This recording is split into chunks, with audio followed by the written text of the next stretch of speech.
The Tower Treasure by Franklin W. Dixon. The Search. Lunch, motorcycles, everything else was forgotten. With a wild yell of delight, Frank began to scurry down the embankment that flanked the right-of-way. At his heels ran Joe. They raced down the grassy slope until they came to a wire fence. They scrambled over it, heedless of tearing their clothes. They dashed up onto the cinder path beside the rails. "What if we're wrong, Frank?" panted Joe. "We can't be wrong. I just know that's what Jackley meant. The old tower. It was the old water tower he meant all along. He didn't have time to explain."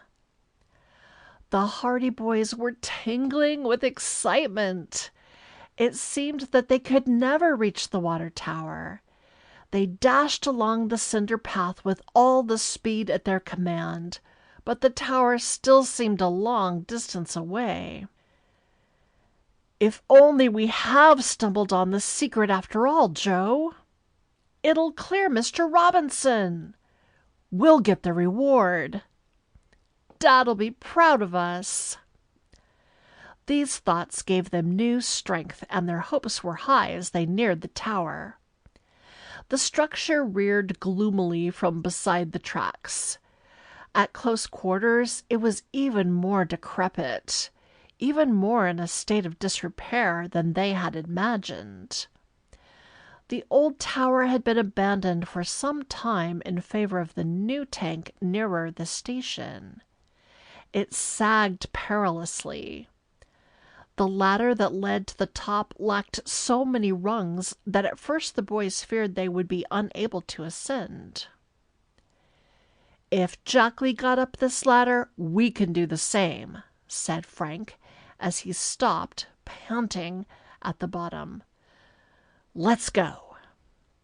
He began to scramble up the flimsy ladder. Hardly had he ascended 4 rungs than there came an alarming crack. "Look out!" Frank clung to the rung above just as a rung snapped beneath his weight. He hung in mid-air for a moment, then drew up his feet and placed them on the next rung. This proved firmer, and he was able to go on. "Don't break 'em all," called Joe. "I want to be in on this." Frank continued up the ladder. Occasionally, when he came to a place where a rung had broken off, he was obliged to haul himself upward by main force. But finally he neared the top.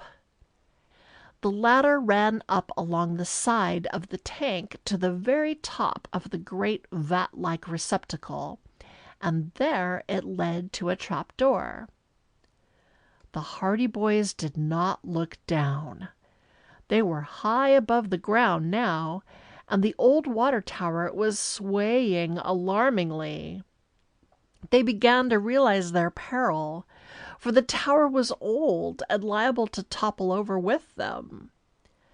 But the thought did not serve to restrain them, and at last Frank scrambled over the last rung and found himself on the upper surface of the tower. He turned around and helped Joe over. Far below them lay the countryside, the green fields laid out in neat patterns, the roads in the distance like white ribbons, and the railway tracks glistening in the sunlight. The wind seemed much stronger on top of the tower, and it whistled about their ears. The flimsy structure swayed to and fro with every movement they made. The trap-door was closed. Frank went over to it and tugged at it, but the timber was heavy, and Joe was obliged to help him. Between the two, however, they managed to raise it, revealing a dark gap that led into the recesses of the abandoned water tower. The upper part of the tank was a space about 4 feet in depth, and separated from the lower, or main portion, by a thick floor. Frank lowered himself through the opening, and he was quickly followed by his brother. They crouched down below the roof of the tank and peered about them in the obscurity. "It must be in here. There's no other place he could have hidden the stuff," said Frank.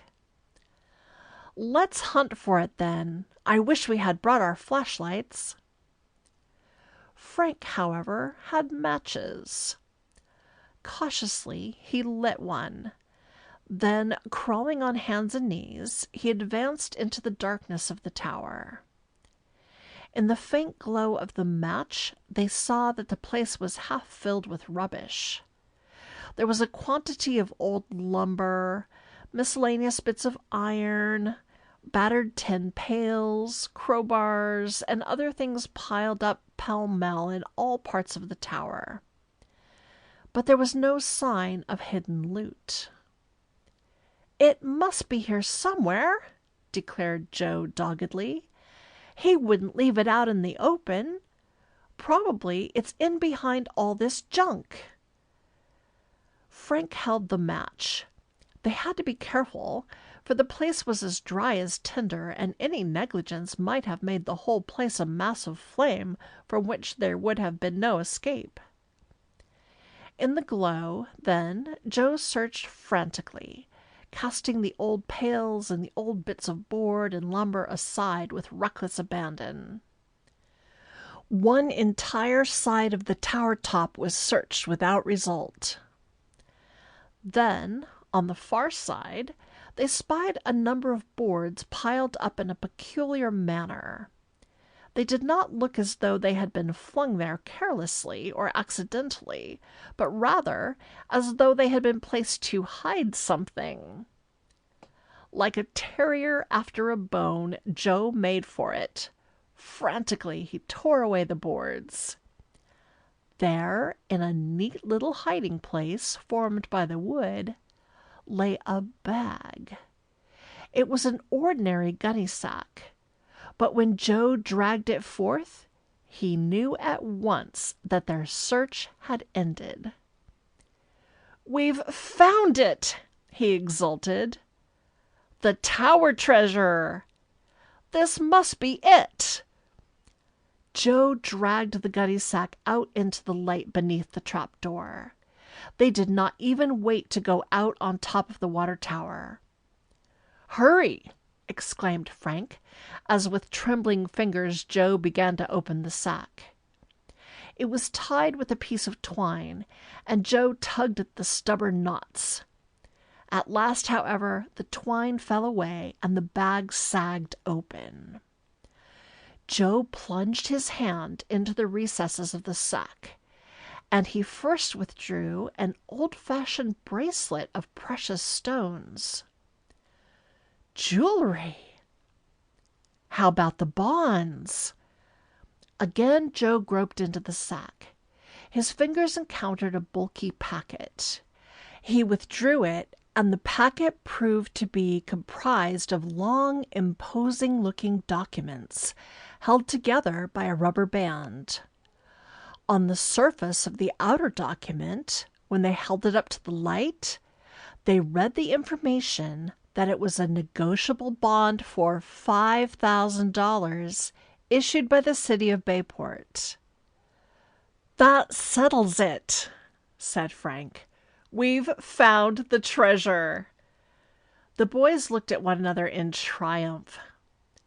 Jackley wasn't lying after all. He did hide the stuff in the old tower, and Mr. Robinson wasn't in league with him and didn't find it after it was hidden, ruminated Joe. "We can clear up the whole affair now."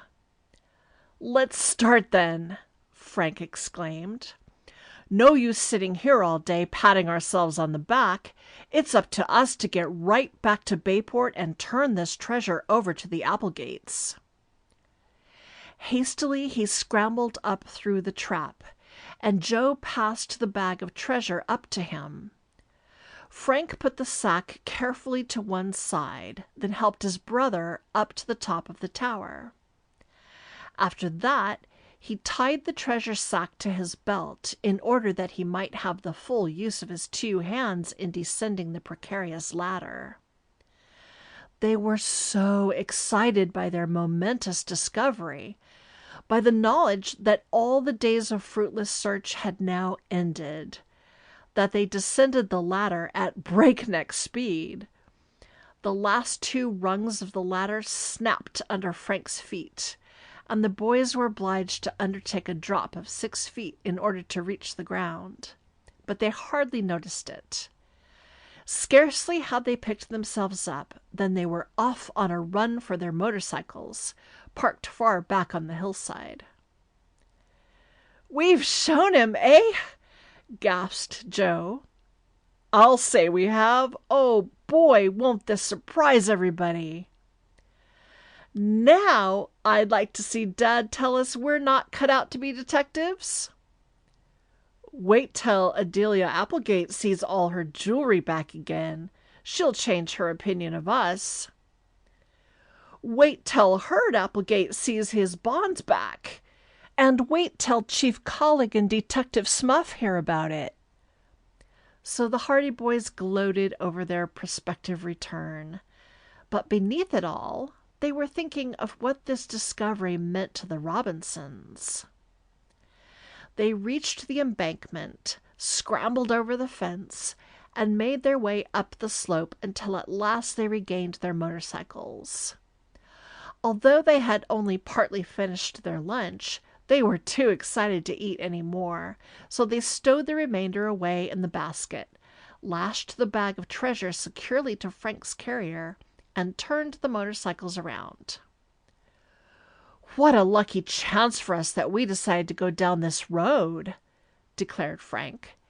"If we had done as we intended and circled around by Chet's place, we would never have found the stuff. And it's 10 chances to 1 that neither of us would have thought of that water tower until his dying day." The rest of their speculations were drowned by the roar of the motorcycles as the Hardy Boys set out on their return to Bayport with the Tower treasure. End of chapter 22.